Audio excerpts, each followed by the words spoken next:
इस कहानी की शुरुआत में हमें लूका नाम के लड़के को दिखाया जाता है जिसे उसके डैड पेंक्रास तलवार चलाना सिखा रहे होते हैं, क्योंकि लूका की मां मांडा को कुछ सालों पहले लार्जिया नाम के इविल जादूगर ने किडनैप कर लिया था। इसलिए पेंक्रास उन्हें बचाने के मिशन पर थे। लूका के डैड बहुत बहादुर योद्धा होते हैं और वो लूका को भी अपनी ही तरह एक बहादुर योद्धा बनाना चाहते हैं। एक दिन जब लूका अपने दोस्त सेबरटूथ टाइगर के साथ खेल रहा होता है जिसका नाम पर्सी था, तभी वहाँ पर एक लड़का आता है जो लूका से एक ऑफ के बारे में पूछता है। लेकिन तभी लूका के डैड उसे सफर पर चलने के लिए बुला लेते हैं और लूका पर्सी को साथ लेकर अपने डैड के साथ कोबा किंगडम में जाने के लिए निकल जाता है, क्योंकि वहाँ के राजा ने उन्हें मिलने बुलाया था। इस सफर के दौरान बहुत सारे राक्षस उन्हें रोकने की कोशिश करते हैं, लेकिन पेंक्रास सभी को मार डालते हैं और काफी दिनों के सफर के बाद वो कोबा किंगडम में पहुँच जाते हैं, जहाँ लूका की राजकुमार हेरी से दोस्ती हो जाती है। और जब वो साथ में खेल रहे होते हैं तभी लार्जिया के दुष्ट राक्षस हेरी को पकड़कर अपने साथ ले जाते हैं। ये सब देखकर लूका अपने डैड को ये सब बताने के लिए महल की तरफ भागता है। फिर पेंक्रास लूका के साथ उस गुफा में पहुंच जाते हैं जहां उन राक्षसों को मारने लगते हैं, लेकिन तभी वहां पर लार्जिया भी आ जाता है जो अपने राक्षसों को मरता हुआ देखकर लूका और हेरी को जादू से अपने पास ले आता है और वो पेंक्रास को लूका को मारने की धमकी देता है, जिससे पेंक्रास को ना चाहते हुए भी हारना पड़ता है और लार्जिया के राक्षस उसे बुरी तरीके से मारने लगते हैं। पेंक्रास इससे बुरी तरीके से इंजर्ड हो जाते हैं, इसीलिए वो मरते मरते अपने बेटे को बताते हैं कि तुम्हारी माँ अभी भी जिंदा है और लार्जिया ने ही तुम्हारी माँ को किडनैप किया था। लूका अपने डैड के मरने की वजह से बहुत दुखी होता है, तो लार्जिया उसे कहता है कि तुम हमेशा के लिए मेरे गुलाम रहोगे। फिर हमें 10 साल बाद का सीन दिखाया जाता है जहाँ लूका अब बड़ा हो चुका है, लेकिन वो हेरी के साथ लार्जिया की जेल में होता है और लूका को कई बार अपने बचपन में बीती घटनाओं के सपने आते रहते हैं। लार्जिया अपने लिए एक महल बनवा रहा होता है जिसके लिए उसने लूका और हेरी की तरह ही बहुत सारे लोगों को किडनैप कर रखा था, जिनसे वो जबरदस्ती काम करवाया करता था। एक दिन लूका और हेरी को एक आदमी बताता है कि मुझे यहाँ से निकलने का रास्ता पता है, क्योंकि जब भी कोई आदमी मर जाता है तो उसे बैरल में भरकर नदी में फेंक दिया जाता है, इसीलिए तुम उस रास्ते से बाहर निकल सकते हो। हेरी को आइडिया बहुत अच्छा लगता है और वो दोनों रात को उस जगह पर आ जाते हैं जहाँ लार्जिया के डीमन मरे हुए लोगों को नदी में फेंका करते थे। लूका और हेरी अपनी बॉडी पर मरे हुए लोगों का मांस लगा लेते हैं ताकि उन्हें कोई पहचान न पाए और वो एक बैरल में छिप जाते हैं, लेकिन वो डीमन उन्हें देख लेते हैं, मगर उनकी बॉडी पर सड़े मांस की वजह से इतनी ज्यादा बदबू आ रही थी कि उन्हें लगता है कि वो दोनों मर चुके हैं, इसीलिए उन्हें भी नदी में फेंक देते हैं। इससे वो दोनों खुश होते हैं, लेकिन तभी वहाँ झरने से नीचे गिर जाते हैं, जिससे डीमन उन्हें देख लेते हैं और उन्हें पकड़ने के लिए उनके पीछे पड़ जाते हैं। हेरी और लूका उस बैरल की मदद से वहाँ से भागने लगते हैं, मगर डीमन उनका पीछा नहीं छोड़ते। तभी वहाँ रास्ते में डॉक्टर एगन गुजर रहे होते हैं जो अपनी घास की गाड़ी में उन्हें छिपाकर बचा लेते हैं और उन्हें घर ले आते हैं, लेकिन अभी भी उनमें से बहुत बदबू आ रही थी। डॉक्टर एगन उन्हें बताते हैं कि मैं यहाँ इसलिए रहता हूँ ताकि मैं लार्जिया के महल पर नजर रख सकूँ,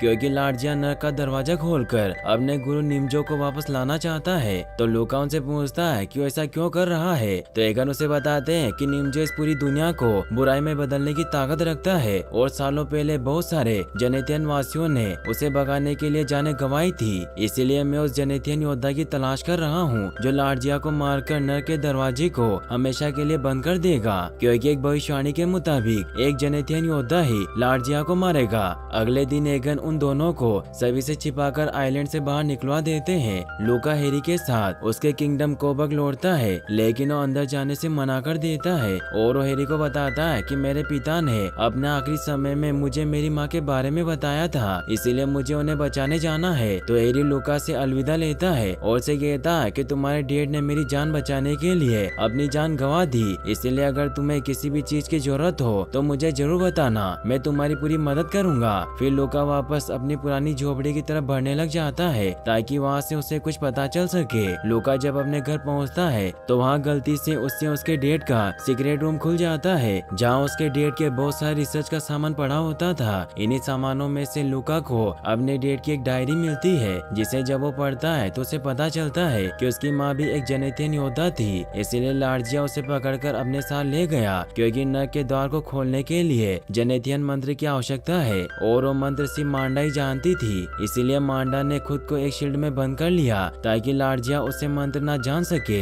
जिसका मतलब है कि वो अभी भी जिंदा है। साथ ही पेंकराज ने उस डायरी में ये भी लिखा होता है कि मैं लॉर्ड जिया को हराने के लिए जेनेथियन स्वॉर्ड और उस जाबाज योद्धा को ढूंढ रहा हूँ जो उस तलवार की मदद से लॉर्ड जिया को मारकर नर्क के द्वार को हमेशा के लिए बंद कर देगा। और ने लगता है कि वो जाबाज योद्धा और कोई नहीं बल्कि लूका है, क्योंकि उसकी आंखों का रंग पीला था जो जेनेथियन के लोगों की निशानी होती है। तभी पेंकराज के दोस्त सेंचो भी वहाँ पर आ जाते हैं जो लूका की आंखों से उसे पहचान लेते हैं और उसे जिंदा देखकर बहुत खुश होते हैं। फिर वो लूका को खाना खिलाते हैं और वो लूका को बताते हैं कि तुम्हें ही अपनी माँ को बचाना होगा, जिसके लिए तुम्हें जेनेथियन स्वॉर्ड हासिल करनी होगी क्योंकि तुम ही जेनेथियन हीरो हो। लेकिन लूका को विश्वास नहीं होता और वो सेंचो से कहता है कि ये सिर्फ झूठी कहानियां है। तो सेंचो से बताता है कि ये सब सच है और तुम्हारे पिता ने मुझे बताया था कि सिर्फ सच्चा जेनेथियन योद्धा ही उस जेनेथियन स्वॉर्ड को म्यान में से बाहर निकाल सकता है। तो लूका उनसे पूछता है कि वो तलवार अभी कहाँ पर है, जिस पर सेंचो बताता है कि वो तलवार मोस्टेरो राज्य के किंग रोडिग्रो के पास है। ये सुनने के बाद लूका अपने डेड की तलवार लेकर मोस्टर को मारते हुए मोस्टेरो राज्य की तरफ निकल जाता है। और अब लूका मोस्टर से लड़ते लड़ते अपने हाथ से बाउंडर भी बनाना सीख जाता है। तभी लूका को एक ब्लू क्रिएचर दिखाई देता है जो लॉर्ड जिया के महल से ही उसका पीछा कर रहा था। और जब लूका को विश्वास हो जाता है कि उसे उस ब्लू क्रिएचर से कोई खतरा नहीं है तो लूका उसे अपना दोस्त बना लेता है और उसका नाम ग्रूट रखता है। फिर वो दोनों साथ में सफर पर आगे बढ़ते हैं और रात में जब वो आराम करने के लिए एक गुफा के पास रुकते हैं तो उस गुफा में मौजूद सेबर-टूथ टाइगर उन पर हमला कर देता है। लेकिन जल्दी लूका को पता चल जाता है कि वो उसका बचपन का दोस्त पर्सी है, जिससे वो दोनों वापस एक दूसरे से मिलकर खुश होते हैं। फिर वो तीनों मोस्टेरो किंगडम में पहुंच जाते हैं जहां हर तरफ तबाही मची हुई थी, क्योंकि वहाँ रोजाना बियॉन्ड नाम का मोस्टर तबाही मचाया करता था। इसलिए रोडिग्रो ने ऐलान किया था कि जो भी उस बियॉन्ड ड्रैगन से उनके किंगडम को बचाएगा उसकी शादी वो अपनी बेटी से करवा देंगे। लूका महल में जाकर किंग रोडिग्रो से मिलता है और ने भी लूका की पीली आंखें देखकर विश्वास हो जाता है कि वो जेनेथियन योद्धा है जो उस जेनेथियन तलवार को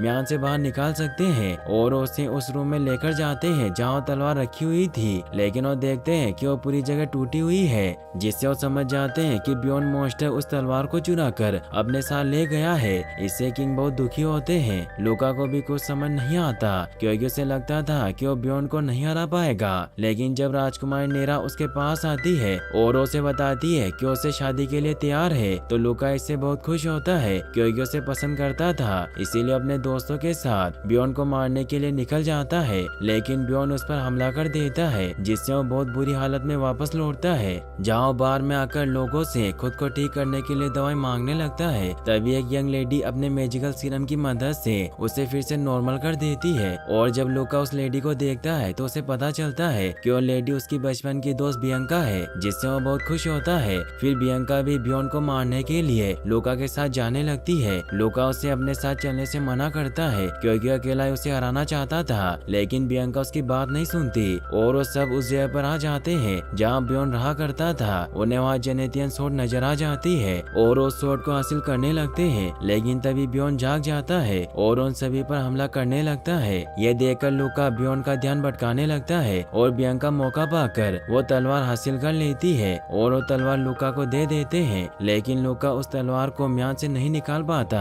क्योंकि वो बहादुर जेनेथियन योद्धा नहीं था, जिससे वो सभी बहुत डर जाते हैं और वो सभी अपनी जान बचाकर वहाँ से भागने लगते हैं। लेकिन बियॉन्ड उनका पीछा करते हुए पूरे किंगडम में तबाही मचाने लग जाता है। तभी लूका को याद आता है कि जब वो बियॉन्ड से लड़ रहा था तो बियॉन्ड ने हर बार अपनी तीसरी आंख बचाने की कोशिश की थी, जिससे वो समझ जाता है कि बियॉन्ड की पूरी पावर उसकी तीसरी आंख में है। इसीलिए वो बियॉन्ड पर हमला कर देता है और काफी कोशिश के बाद वो बियॉन्ड पर काबू कर लेता है। और लूका जब उसकी तीसरी आंख फोड़कर उसे मारने लगता है तो बियॉन्ड उसे कहता है कि मैं मरना नहीं चाहता, मेरी जान बख्श दो, मैं हमेशा तुम्हारा गुलाम रहूंगा। और अब बियॉन्ड की आंखों का रंग भी बदल जाता है क्योंकि वो बच्चा बन गया था, इसलिए लूका उसे छोड़ देता है। पूरे टाउन के लोग बहुत खुश होते हैं क्योंकि लूका ने बियॉन्ड को हरा दिया था, इसीलिए अब उनके ऊपर कोई खतरा नहीं था। टाउन में वापस आने पर बियंका लूका से पूछती है कि तुमने राजा से बियॉन्ड को हराने के बदले में क्या मांगा था। तो लूका उसे कहते हैं कि राजा ने मुझे वचन दिया था कि वो नेरा की शादी मुझसे करवा देंगे। तो इससे बियंका समझ जाती है कि लूका बियॉन्ड को अकेले इसीलिए हराना चाहता था ताकि वो नेरा से शादी कर सके। बियंका भी इससे खुश होती है और वो लूका को महल लेकर जाती है, जहाँ लूका को बताती है कि तुम्हें शादी से पहले नेरा को प्रपोज करना होगा क्योंकि यही हर लड़की का सपना होता है। लेकिन लूका नेरा के के सामने खुलकर बात नहीं कर पा रहा था, इसलिए बियांका उसकी मदद करती है। नेरा इससे खुश हो जाती है। फिर रात को जब लूका वापस बार में सोने के लिए लौटता है तो वो देखता है कि बियांका ने बहुत ज्यादा ड्रिंक कर रखी है, जिससे उसे कुछ समझ नहीं आता क्योंकि बियांका पहले ऐसी नहीं थी। फिर लूका अपने रूम में जाने लगता है, लेकिन तभी उसके पास एक बूढ़ी जादूगरनी आती है जो लूका को डांटते हुए बताती है कि तुम्हारी जल्दी शादी होने वाली है, लेकिन तुम गलत लड़की को चुन रहे हो, इसलिए तुम्हें दिमाग से नहीं बल्कि दिल से सोचना चाहिए। लेकिन लूका उनकी बात नहीं सुनता तो ओल्ड लेडी लूका को एक मैजिकल सीरम देती है, जिसे जब लूका रात को पीता है तो सपने में खुद को बियांका के साथ देखता है, जिससे अब उसे भी एहसास हो जाता है कि वो दिल से बियांका को चाहता है। इसलिए जब वो बाहर आता है तो बियांका की हालत देखकर समझ जाता है कि बियांका भी उससे प्यार करती है, इसीलिए वो गम में इतनी ज्यादा ड्रिंक करने लगी थी। अगले दिन लूका राजा रोडिग्रो के पास जाता है और उनको जेनेथियन तलवार देते हुए बताता है कि मैं वो योद्धा नहीं हूँ जिसके बारे में भविष्यवाणी हुई थी, और मैं नेरा से शादी नहीं कर सकता क्योंकि मैं दिल से किसी और को प्यार करता हूँ। इससे किंग बहुत गुस्सा होते हैं, लेकिन वो लूका से तलवार नहीं लेते और उसे कहते हैं कि तुम एक जेनेथियन हो, इसीलिए तुम ही उस जेनेथियन योद्धा को ढूंढ सकते हो, और अगर तुम लार्जिया को मारकर अपनी मोम को वापस लाना चाहते हो तो तुम्हारे इस काम में एक ड्रैगन मदद कर सकता है जो इस समय एक आदमी के रूप में छिपा हुआ है। फिर लूका वापस उस बार में आ जाता है जहाँ बियांका को प्रपोज करता है। लूका के ऐसे अचानक से प्रपोज करने से बियांका पूरी तरह से हैरान होती है, मगर वो लूका से प्यार करती थी इसीलिए वहाँ बोल देती है। लूका बहुत खुश होता है और उस ओल्ड लेडी को थैंक्स कहता है। फिर वो ओल्ड लेडी वहाँ से चली जाती है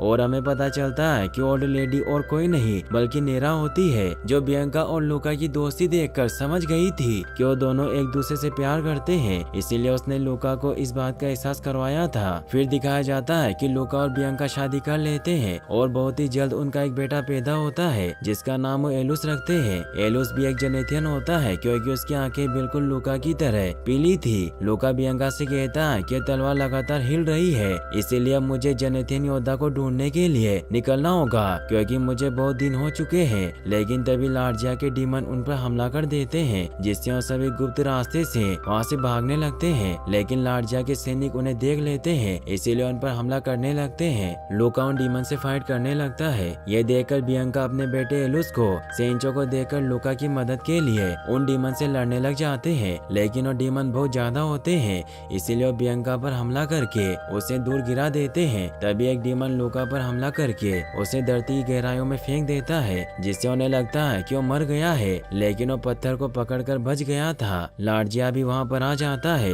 जो बियांका को पकड़ लेता है। वहीं लूका भी बहुत मुश्किल से खाई से बाहर निकल आता है और जब वो बियांका को लार्जिया के पास देखता है तो लार्जिया पर हमला करने की कोशिश करता है, लेकिन लार्जिया अपनी पावर से उसे पकड़ लेता है और उसे पत्थर की मूर्ति में तब्दील कर देता है। इससे लार्जिया बहुत खुश होता है और फिर वो बियांका को लेकर अपने महल में आ जाता है, जहाँ वो बियांका को बताता है कि तुम भी एक जेनेथियन हो, लेकिन बियांका को उसकी बातों पर विश्वास नहीं होता। तो लार्जिया बियांका को बताता है कि तुम्हारे परिवार ने तुम्हें गोद लिया था, इसीलिए उन्होंने तुम्हारी आंखों पर जादू किया जिससे किसी को पता न चले कि तुम एक जेनेथियन हो। फिर वो बियांका को लूका की माँ के पास लेकर जाता है, जिन्होंने खुद को एक शील्ड में बंद कर रखा था ताकि लार्जिया उनसे जेनेथियन मंत्र न जान सके। इसीलिए वो बियांका से कहता है कि तुम्हें मांडा से बात करनी होगी और जेनेथियन मंत्र जानना होगा, फिर मैं तुम्हें आजाद कर दूंगा, क्योंकि एक जेनेथियन ही मन ही मन दूसरे जेनेथियन से बात कर सकता था। और जब बियांका मांडा से बात करती है तो मांडा उसे बताती है कि लार्जिया तुमसे झूठ बोल रहा है, इसीलिए तुम उसकी बात मत सुनो।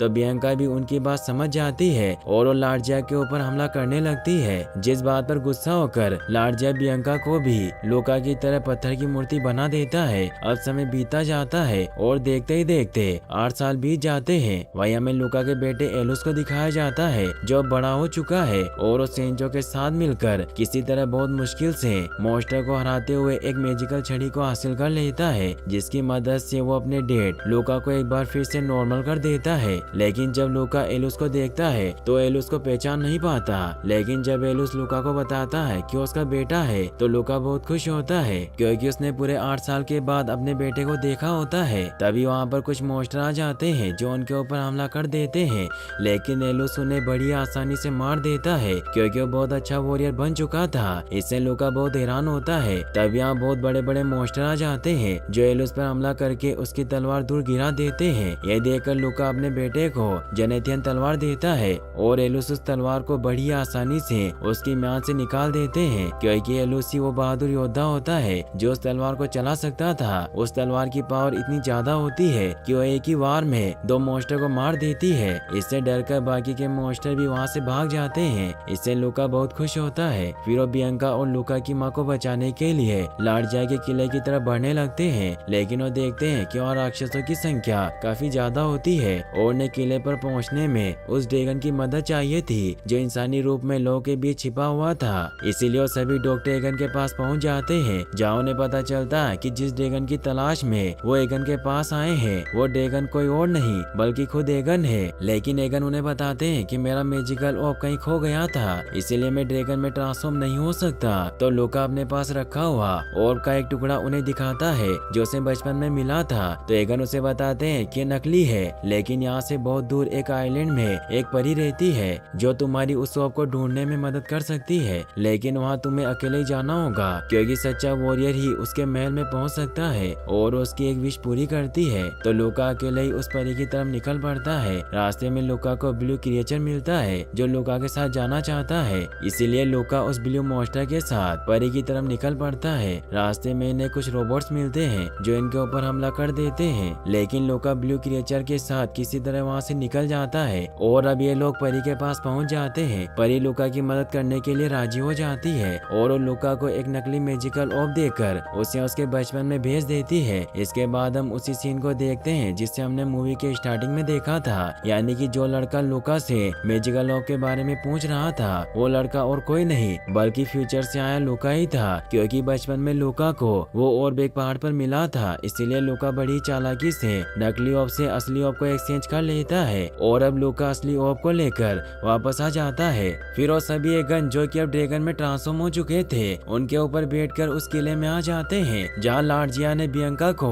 पत्थर की मूर्ति बनाकर रखा होता है। एलुस अपने मैजिकल छड़ी की मदद से बियंका को वापस नॉर्मल कर देता है। बियंका अपने बेटे एलुस को देखकर बहुत खुश होती है। बियंका उन्हें बताती है कि लार्जिया ने मांडा को ऊपर पहाड़ पर रखा हुआ है, तो वो सभी एगन पर बैठकर उस पर जाने लगते हैं। तभी लूका को अपनी मॉम की आवाज सुनाई देती है जो लूका को वापस लौट कर जाने को कह रही थी, क्योंकि अब लार्जिया पहले से कहीं ज्यादा ताकतवर बन चुका होता है और अगले ही पल वो अपनी शक्ति की मदद से मांडा का कवच तोड़ देता है। यह देखकर लूका अपने दोस्तों के साथ अपनी मॉम की मदद के लिए उनके पास पहुंच जाता है, लेकिन अपनी मॉम को बचा नहीं पाता और उसकी मॉम की वहीं पर डेथ हो जाती है। अपनी मॉम की मौत से लूका बहुत दुखी होता है। तभी लार्जिया के मॉन्स्टर उनके ऊपर हमला करना शुरू कर देते हैं और अब मॉन्स्टर और लूका की टीम के बीच में एक खतरनाक फाइट होना शुरू हो जाती है। एलुस अपने जेनेथियन तलवार की मदद से एक एक करके सभी मॉन्स्टर को मारना स्टार्ट कर देता है, लेकिन फिर ये लोग लार्जिया की सेना से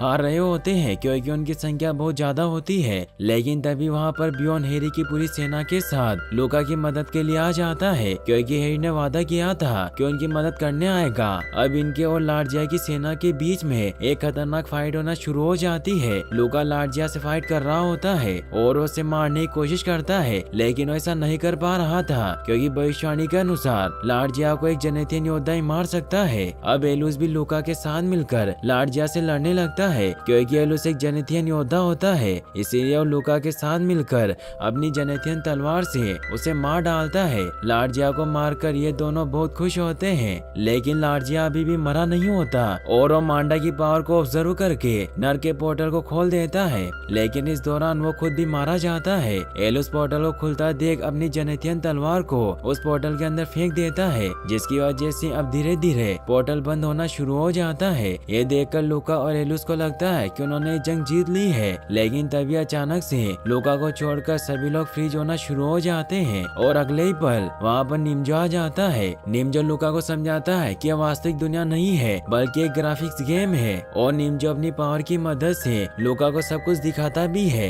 कि किस प्रकार उसके आसपास की सारी चीजें ग्राफिक डिजाइन से बनी है। और यहाँ पर हमें पता चलता है कि वास्तव में लूका एक लड़का होता है जो अपने रियल लाइफ में इस गेम को खेल रहा होता है, लेकिन वो इस गेम में इतना खो गया था कि वो गेम और रियल लाइफ में फर्क नहीं कर पा रहा था। यहाँ पर निम्जो लूका को बताता है कि मैं एक वायरस हूँ और मैं इस गेम को खत्म करना चाहता हूँ, लेकिन लूका इस गेम को बहुत पसंद करता था, इसीलिए निम्जो से लड़ने लगता है, मगर निम्जो लूका पर भारी पड़ रहा होता है। तभी वो ब्लू क्रिएचर लूका के सामने सामने आ जाता है जो उसे बताता है कि मैं इस गेम का एंटीवायरस हूँ, और वो लूका को एक शॉट देता है जिससे वो दोनों मिलकर निंजो को मार देते हैं। निंजो के मरते ही सब कुछ नॉर्मल हो जाता है और लूका एक बार फिर से एलिस और बियंका से मिलकर बहुत खुश होता है, और अब हैरी और बियॉन लूका से विदा लेकर वहाँ से चले जाते हैं। इसके बाद लूका अपनी फैमिली के साथ मिलकर वापस लौटने लगता है, मगर अब उसे पता था कि गेम खत्म हो चुका है और उसे वापस असली दुनिया में लौटना होगा। इसलिए वो बियंका और अपने दोस्तों के साथ बातें कर रहा होता है और यहीं पर ये मूवी एंड हो जाती है। और गाइस, आपको ये वीडियो कैसी लगी मुझे कमेंट बॉक्स में जरूर बताएं, और इस वीडियो को लाइक और चैनल को सब्सक्राइब करने के लिए आपका तहे दिल से शुक्रिया। Thanks for watching.